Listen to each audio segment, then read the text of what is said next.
Здраво на сите. Сега ќе направиме краток пример на откажување на резервација. Да речеме дека резервацијата која работевме сепак се откажува. Истото го работиме преку преглед на резервацијата. Кликаме на копчето откажи. Моментот кога ја откажуваме, системот не информира за колку е вкупен износ на аранжманот, колку е наплатено од патникот, дали од еден или повеќе аванси, и ни дава опција да креираме документи што се книжно одобрение и книжно задолжение.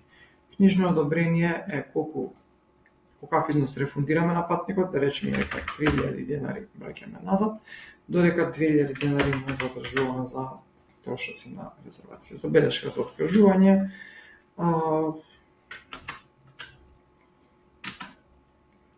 ќе се откажат од обновот. Кога кликаме потврди, системот ја ослободува собата. Ја слободно. Имаме нормално запис дека некогаш била резервирана активноста, можеме да видиме букингот и сите тие работи, која резервирал, која откажа.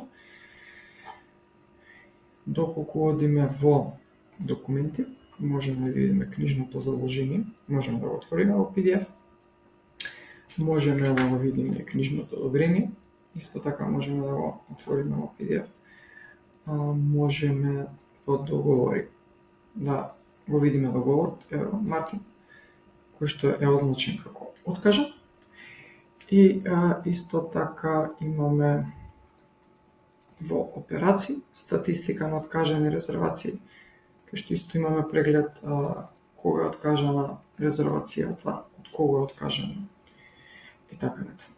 Тоа е околу откажувањето на резервации. Ви благодарам.